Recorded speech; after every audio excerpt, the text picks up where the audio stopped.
Welcome to Scorched Earth and a general reading for the sign of Virgo, Sun, Moon or Ascendant for the month of October 2024. I hope you are well. I'm using the Night Sun Tarot for you today. Now this is one of those decks that has quite a lot of nudity in it. So if a card comes up that is a little bit graphic, I will be covering it up because the AI bots that troll these videos now, don't like it, and it flags their nudity policy. So if you see me do that, that's what I'm doing, nothing untoward. Other things to tell you: if the reading resonates and you'd like to go a little bit deeper, there will be an extended that you can access at the end. That is via the first link down in the description box beneath this video. The second link is to my private community, which is the Order of the Phoenix over on the Circle platform. You can get access to all of the extended content for your sun, your moon, your rising, whatever you want to look at, for no additional cost beyond the membership fee. You can hang out with a really extraordinary group of people, and I don't say that lightly, and perhaps learn a few things too, because we have classes and sessions at work that happen over there. So if that sounds like it might be of interest to you, you know what to do, Virgo. So let's have a look and see what's going on with you. Could I have 3 cards for Virgo, please? There we are. We have the Lovers in reverse for your recent past. Tell me about current energy for Virgo, please. We have 8 of Pentacles on its side. And what's coming towards Virgo for October, please? Ooh. We have the Hanged Man, but there's something else that I want to point out to you, and that is that we did have a card that flipped really hard in the deck but didn't jump out. And it's the Judgment card. Now, the reason that I'm showing this to you is because I feel like this actually will prove to be really quite important over the course of October. But as things stand at the moment, it is not yet visible. Now, what does the Judgment card represent? Well, it can represent old situations, kind of resurrecting in some sort of way, as much in your mind as anything else. You may find yourself thinking about, old things and whatnot. But I feel like this is much more related to the idea of a big decision that needs to be made by you by the end of the month, or at least the awareness that a big decision will need to be made, starting to come up by the end of the month. Because where the Judgment card shows up, we've got life-changing decisions on the table. Now, it didn't make itself totally apparent. Like I said, it was kind of hiding away in there. But it showed its face, and it pushes actually the the energy of the Hanged Man as being almost like a portal that must be crossed first, a threshold that must be crossed first before that Judgment card shows up in its entirety, or the awareness of the Judgment card. What do we have at the bottom of the deck? We have the Queen of Wands, which is very, very interesting indeed, because there's a level of indecision that I'm feeling about what I'm seeing here on the table. We've got the Lovers card reversed, obviously, that's Gemini energy. We prefer to see it in its upright, but it seems to have had a bit of a knock-on effect with the 8 of Pentacles too. Now, without kind of skipping too quickly through the reading, it seems to me like there's a fairly big change of position that is required by you, and it's not necessarily saying yes to something when previously you'd said no, or saying no when previously you'd said yes. It feels more like a tweak of consciousness, a tweak of mindset that is required, and once that has occurred then the Judgment card appears. Now let's get some clarifiers on the table before I say any more. Tell me about this Lovers in reverse, please. Well, we have the Page of Cups and we have the 2 of Pentacles. Tell me about this 8 of Pentacles, please. Why is that on its side? 5 of Swords on its side as well. Ooh, 3 of Swords on its side. The World card. Very interesting indeed. Interestingly enough, the Queen of Wands shot out there as well and landed on my leg. So why don't we just put her over there? Because it seems like the Queen of Wands has got eyes on all of this. Tell me about this Hanged Man. 8 of Cups in reverse. And the Ace of Wands. Yeah, huge. But first, before you get there, we've got something else going on. We've got the Devil card there. And he doesn't feel that obnoxious, actually, in that position there. Because, you know, even because of the light in this room at the moment, he's kind of loitering around in the shadows. And this feels a little bit like it is revelation of those things that are kind of loitering around in the shadows that would seek to inform this, that would create the perfect opportunity for the Judgment card to come in. Right, let me illuminate that Devil a little bit. I'm moving over here. So, what's quite interesting to me is that there's a feeling of abject complexity going on in your life at the moment, Virgo, but at the same time, what is actually going on is exceedingly simple. And far be it from me to suggest, Virgo, that you may be making it more complicated in your head than it actually is. I would never. But I feel like there is an aspect of this at play. But rather than just sort of descending into this state of, which is, you know, we've all been there. We've all done that. I think there's something altogether more constructive going on in terms of the way that you are looking at things. Now, this Lover's card in the recent past feels like it could be one of two things to me. The first is that there's an opportunity that came up that in some way or another you feel like you missed. Whether you tried to reach for it and it slipped out of grasp, or whether you looked at it and went, maybe it's not for me. Maybe I need to think about this a little bit, you know, and it kind of slid away. That's one way of looking at this. The other is, well, actually, there's three ways. Let's be honest, right? The other is that there could have been some sort of significant relationship that broke down. I think that that's probably less likely on the whole, because I would look for other cards to back that up, and those other cards aren't here on the table. And the other thing is that somewhere along the line, you're starting to sense that you've kind of perhaps got out of that state of alignment that you were kind of working towards with the universe, and now things are just a little bit off kilter. So then the question being, how do we get to a state where we can reconvene with the universe and get ourselves back into alignment? We've got the Page of Cups here, which talks to me about the way that we attempt a new way of a new method of approaching an emotional situation, or a new emotional way of approaching a situation, or a willingness to explore emotions around a situation that hitherto had been something that was much more likely to see you just being like, well, I'm coping, it's fine, it's fine, it's fine. And then, you know, we can see this maelstrom happening in the background here.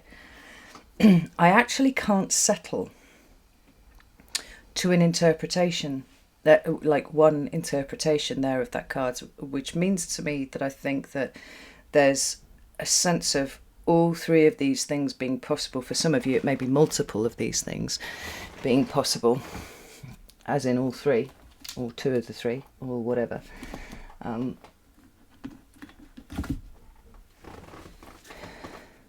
The theme is right, but it's not. It's kind of evenly distributed, which is a weird thing to feel. Tell me about this Lovers in Reverse, please. Why is this here for Virgo? Well, the other way of looking at it, and it's probably not the one that I went, it isn't the one that I went to, is that the Lover's card, being relatively symmetrical as it is one of those cards that speaks of balance, right? Chariot would do the same, the Temperance card would do the same, obviously Justice would do the same too. There's an imbalance here. Now, this is feeling much more like it for a lot of you here. There's an imbalance occurred somewhere. And although it's uncomfortable, although it seems to be moderately stressful, I do feel like there's an understanding that what is going on right here is actually what is supposed to happen. There's this odd feeling that I've got of a kind of awareness of a karmic intervention of sorts in your life. Tell me about these two clarifiers down here. Well, we've got the Seven of Wands and we've got the Knight of Cups. And then we've got the King of Swords at the bottom of the deck. Now, the King of Swords for me is always about the decision-making process, right? He's the actual act of making decisions. But what flows from that very naturally is the fact that we also have an idea of the decision itself that is being made, a certain amount of clear thinking and objectivity that goes into making that decision. And we also have an indication of the sign of Aquarius. Now, come November, Pluto will be moving into Aquarius, and that is a generation-defining transit, right? So we're moving into a whole new world when Pluto enters that sign for good. But down here, because of Pisces, we also have the implication of both Neptune and Saturn, and I feel like there's something of blends of both going on, because we've got the Devil over here. We've got Pisces here, which is... it doesn't specifically represent Neptune, but there's always a Neptunian question whenever this is involved. And I think Saturn's quite interesting because he is currently, his limitations and the expression of those in our lives are being somewhat broken down by this big emotional wall of water that is Pisces. Now, it's not that they're disappearing for good, it feels like they're being renegotiated. And so when you put all of this together, obviously, if you're a Virgo ascendant, it's going to be different to if you're a Virgo sun, unless your Virgo sun happens to be in the first house, right? I can't speak specifically to what area of life this relates to without knowing what your ascendant is.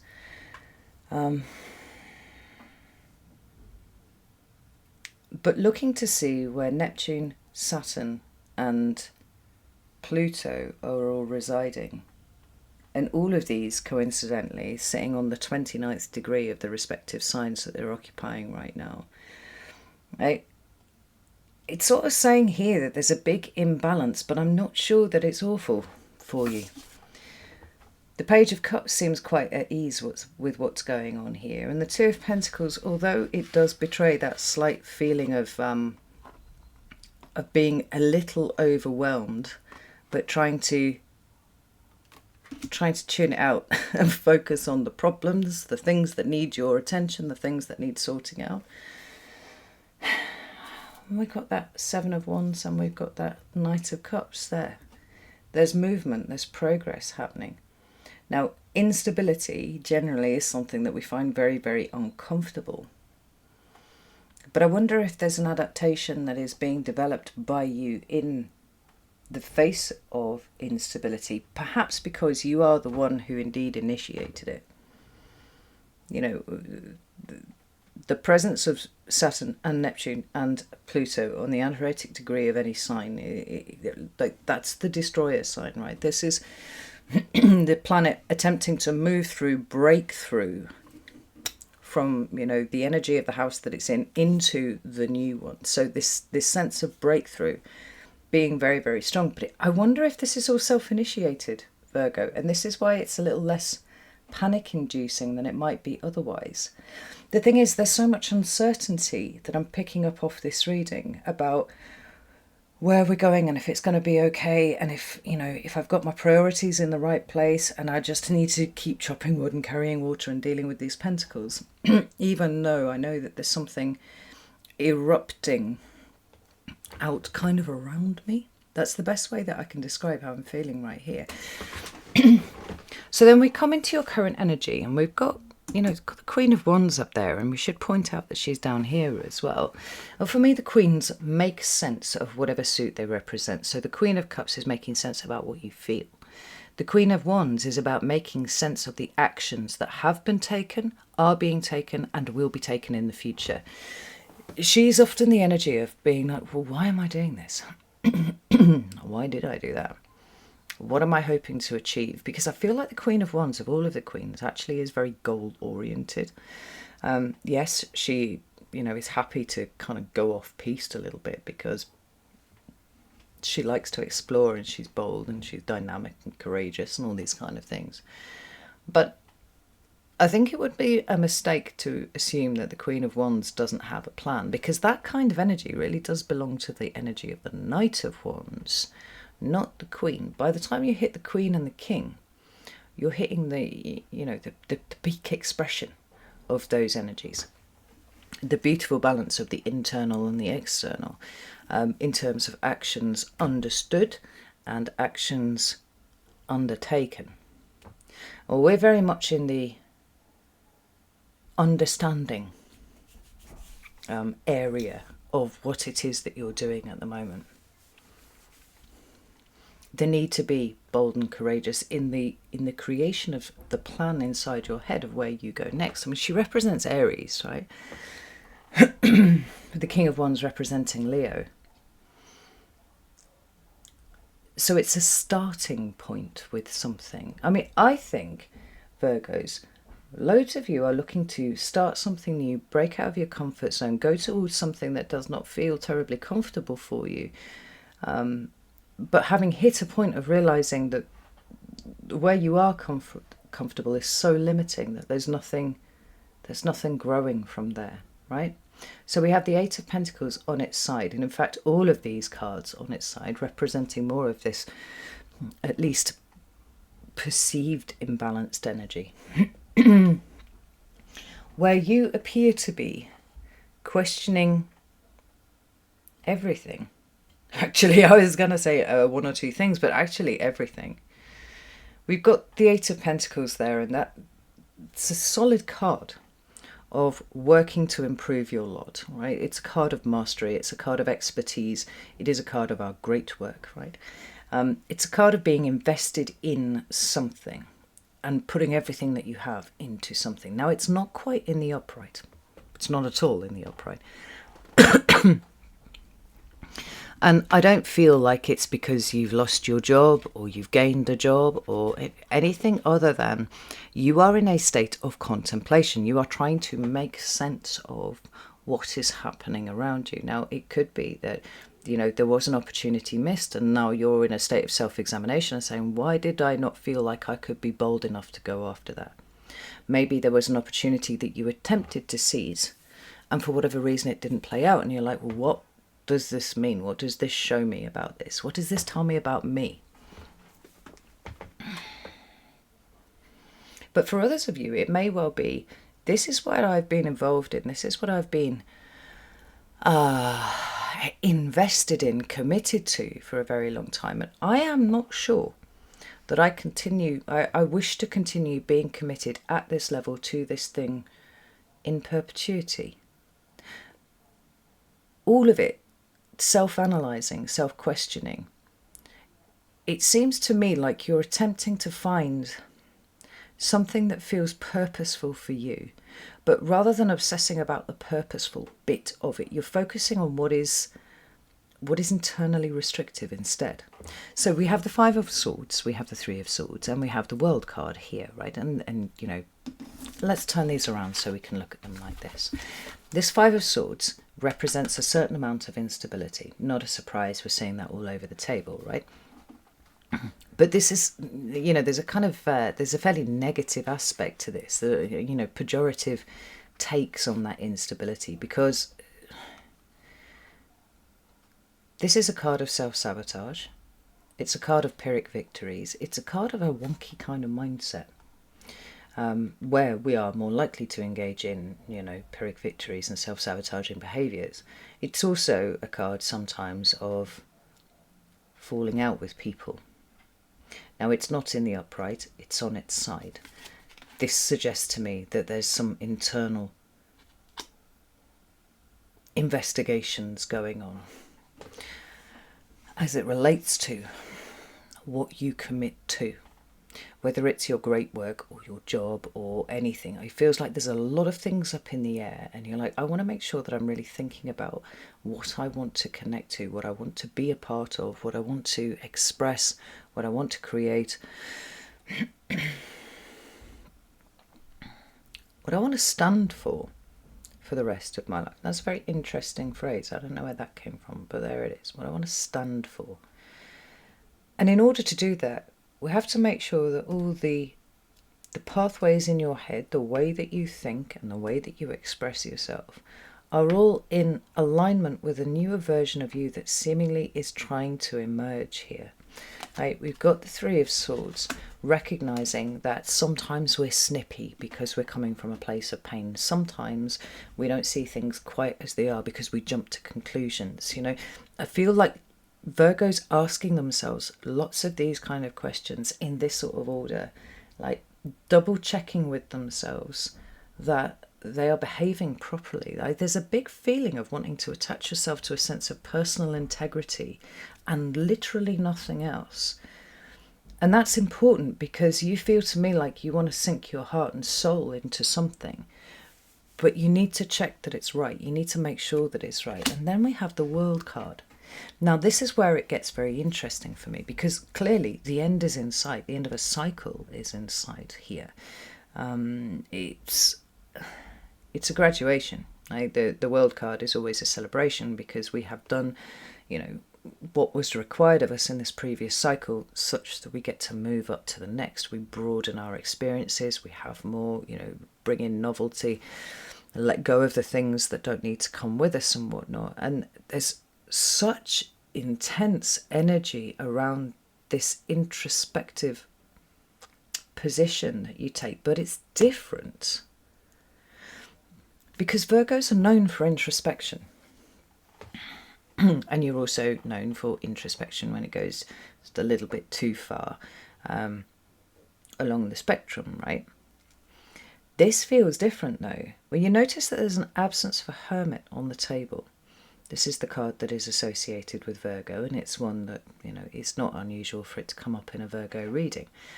And, we've had all of these notions of the cave and self-examination and whatnot for a very, very long time. I don't need to labour that point because you all understand it. But what is happening here is that we don't have the hermit, we don't have retreat, we don't have solitude and isolation, which is sometimes implied by the hermit card. What you're looking at is the outward expression of what is going on inside. And you're looking for a way to align that so that your internal space,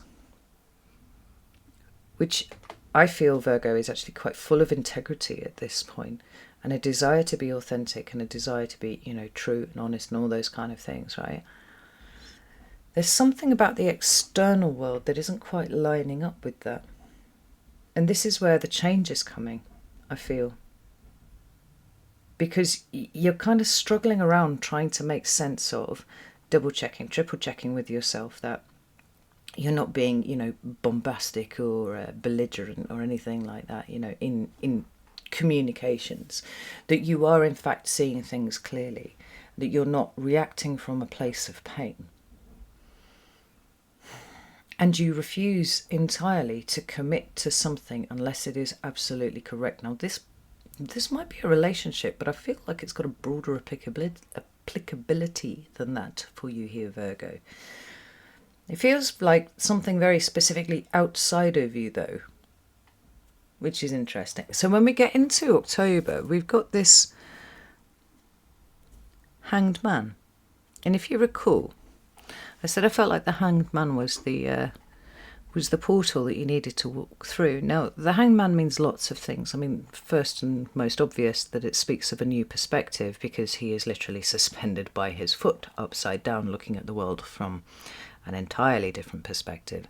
And that's very important. But the Hanged Man also has meanings of submission and sacrifice and whatnot. The Hanged Man is submitting to an uncomfortable process, and he's submitting willingly, an uncomfortable process that will allow him to achieve a level of enlightenment that he does not currently possess. Right? That's the meaning of the Hanged Man, more or less in a nutshell. And what this is suggesting is that there's some way that you're being asked to submit to the will of the universe. And I wonder if the issue is that from this point on, you kind of have to walk in faith a little bit. Like there's some faith and some trust required. Oh, no, that is very interesting, because there's also a return here. We've got the Eight of Cups in reverse. We've got the Six of Swords in reverse. Both of these indicate a return to something. But what are they returning to? Virgos. Fuck's sake. Every single fucking time. Let's see what we've got down here. Well, that's interesting. We've got a return to foundations with the Four of Pentacles, but we also have a relinquishing of control with the Emperor reversed.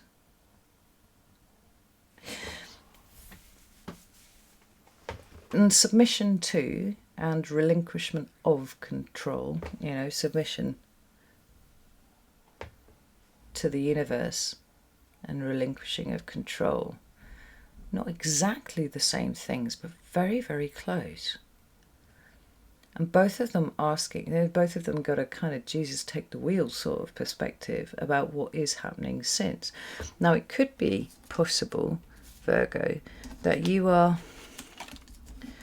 doing what you are famed for, which is atomizing the situation, right? We're breaking it down, perhaps becoming a little bit over analytical about what is going on here.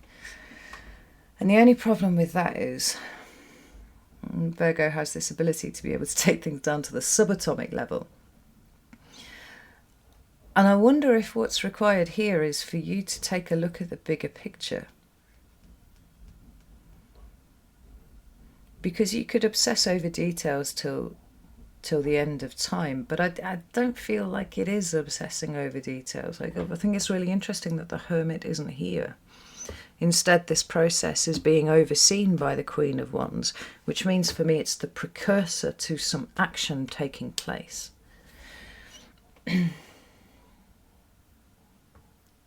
But it's like you really are ready to start putting all of your eggs in one basket. And that basket is you and your connection to the universe, because the submission to what appears to be happening. And is this something that's shown up that is good and you're not sure if you can trust it? That's possible. Is it this sense of just not really knowing where you're going next, but feeling drawn somewhere? That's possible too. But this return is really interesting.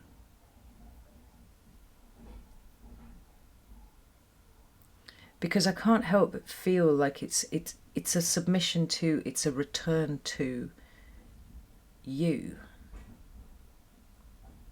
Right, well, it's a submission of you to the will of the universe, but it's a return to you as you have been. I think. I don't know how it is here. I don't like to pull shitloads of cards off in the YouTube reading, but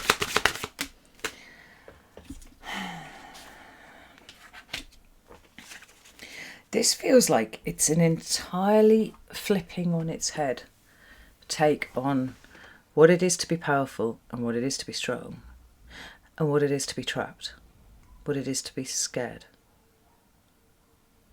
Almost like expectation is that if I do something that relinquishes control, I'll end up in this state. Right? This will be awful. I will be disempowered and there will be nothing that I will be able to do to change that.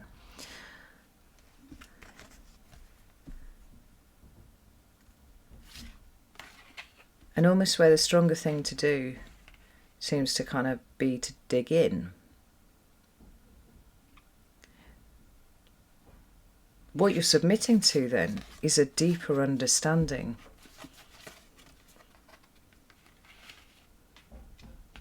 of how to achieve this. Because this Justice card is at the bottom of the deck, and this is a big card, particularly when it shows up in a reading that has already featured Judgment, right? These two cards coming together speak of something karmic that is happening.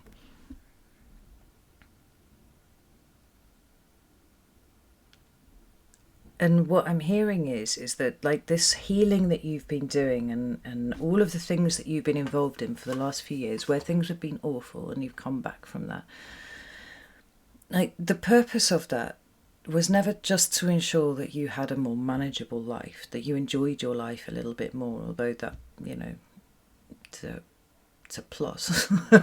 We like that bit.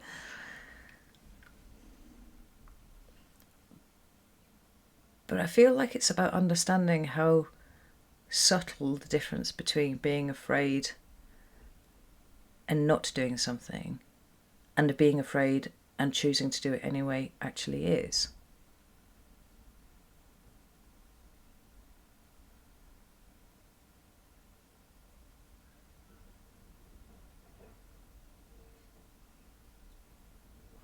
These cards of return feel to me like they're a return to a state previously held by you. And we could be going back 50, 60 years here, right? But one where you did not know fear, you instead knew curiosity. Where there was not that need to kind of pull back, but there was a desire to stretch out and explore. But in order to really embrace that, it's about understanding that very, very subtle energy that sits between a state of being in fear and allowing that to dictate what you do, or feeling some fear and choosing to do the thing anyway. Which means that there's something coming in here that requires that level of bravery. Like I said, this is about trust and faith. Like, what we're not getting is the idea that you need to fling yourself into the void. But I do think that you're doing some very subtle work here, Virgo.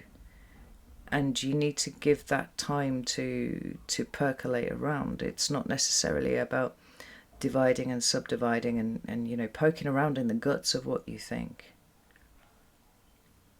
Although to some degree that may be necessary to work out why it is that there is this distortion between what you perceive it feels like to be brave and what the reality actually is.